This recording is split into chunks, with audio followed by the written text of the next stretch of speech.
Long ago, in a dark forest, which was always cut off by the right edge of every map, lay a little village, stuck in between two eternally bickering mountains. The village was small, and the houses were quaint, but the people were cursed.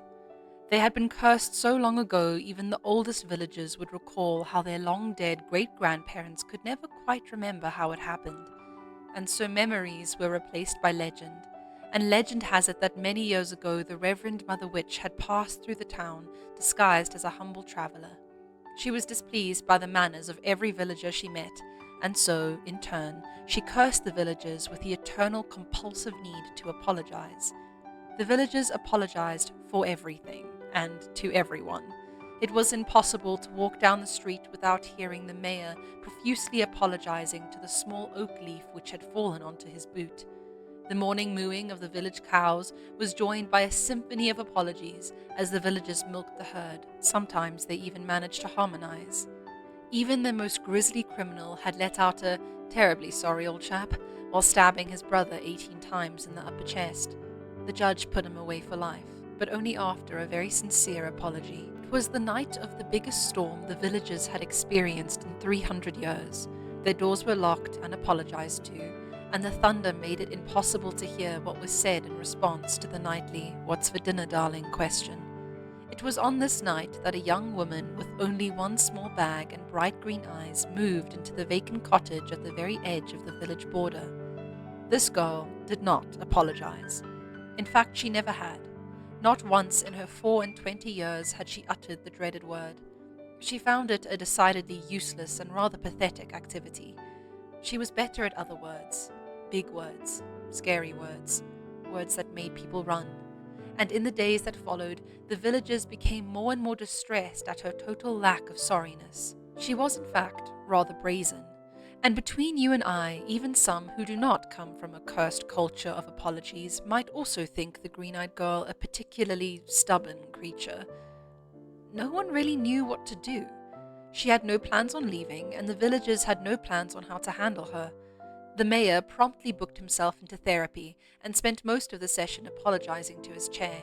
The cows went off key as she walked by, and leaves tended to avoid her boots. It was only months later when a young bureaucrat with a broad chest and golden hair appeared and began demanding taxes that were double the usual rate that the village suddenly had a use for the green-eyed girl. The mayor, after apologizing for breathing on her doorstep, asked her to consult with the young man. He had already exploited half the village, and if someone didn't stand up to him soon, they would be left with nothing. The girl considered ignoring the mayor simply out of spite.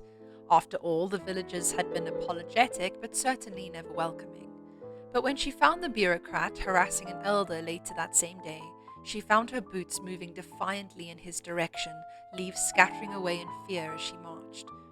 It would be far too rude to tell you what the green-eyed girl said out loud. Frankly, I don't think I could even write it down in very small letters and mail it to you. So let us say that choice words were used, and interesting comparisons made, and there was a metaphor involving 3 piglets and a medium-sized horse. Her speech was rather long. But after it all, the bureaucrat launched into a rather long speech of his own. He explained how the war effort needed funding. He spoke of honor and duty and soldiers and weapons and rations. The green-eyed girl stared at him for a moment. He hadn't run. She placed a hand on her hip and intensified her glare by exactly 3.5 levels. She pulled out some of her biggest, scariest words. She tapped her left foot. And yet still, the young bureaucrat promised her he would be back the next day for the rest of the taxes. And he was. He came back every day that week. And every day that week, the green-eyed girl would walk beside him, arguing, encouraging villagers not to hand over a penny, and generally making his job incredibly difficult. He would argue with her, and hours would go by as they went, 2 defiant beings scattering leaves as they moved, surrounded by a cacophony of apologies. He explained to her the seriousness of the war, the evil they were up against, the deaths that would ravage the land if the kingdom didn't get involved, didn't stand up for others, didn't fight.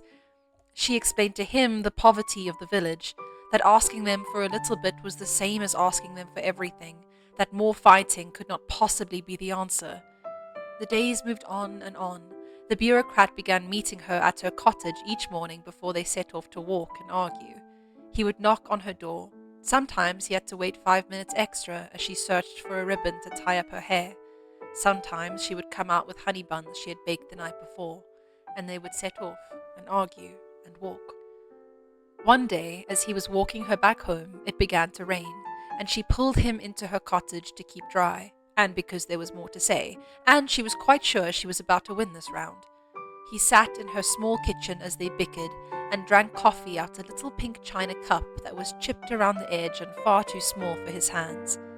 But sitting there, as the thunder rumbled outside and his shoulders shook a little as he chuckled, he didn't look entirely out of place. She almost told him so. But instead, she said, "Tell me why. Tell me why we must care about this evil. There are so many, all over, all the time. Tell me why." It was there, in that small kitchen, that the young bureaucrat with the broad chest and golden hair explained that his town, a kingdom over, had been set ablaze, that his kingdom needed help, that he had moved, that he had become a bureaucrat for this very reason, that he had lost a family. It was there, in that small kitchen, that the green-eyed girl reached over the tiny table, clutched his hand, and for the first time in her life she whispered, "I'm sorry." He would have answered, but the ground began to shake and tree trunks cracked in the forest, the sounds of a curse breaking. I don't know if you've ever seen people suddenly ripped out of one extreme state of being. In my experience, they usually jump into another one. It's the opposite one, the perfect antonym, but just as extreme. Suddenly, fights were breaking out all over town as villagers insulted each other for sport. The green-eyed girl and the bureaucrat stepped outside to witness the chaos. And there was so much chaos. It happened so fast, barely a blink. An arrow launched, a wild scream, words that sounded something like bureaucrat scum, the sickening sound of cheap metal piercing through the skin of a broad chest. He fell to the ground and she dropped to her knees beside him, but his soul had left his body before it even hit the ground. It took her 2 days to leave. By that time, the place had turned into a symphony of swearing and fist-raising. The mayor had a black eye, having insulted his brother-in-law, something he had wanted to do for about 8 years straight. The total outlawing of any and all apologies was being written into Constitution, and the cows had unionized. The green-eyed girl left, with one small bag, walking down the dusty path, leaving behind the village and the chaos and the mountains, promising herself she would find a place where people say what they mean, where they say something like, "This is unfair," or "I can't afford this," or "We need to come together," or "You're wrong," or "We have to stand up," or "I'm scared," or "I can't believe I found you, I'll be back tomorrow," or "I was so lonely, please come back tomorrow," or "Green is my favorite color," or "I'm so glad you didn't run," or "This is the most fun I've ever had," or "The sun is shining on your golden hair and you smiled at me 2 seconds ago and my heart feels as though it's going to beat out of my chest," or "I love you." And also, occasionally, "I'm sorry."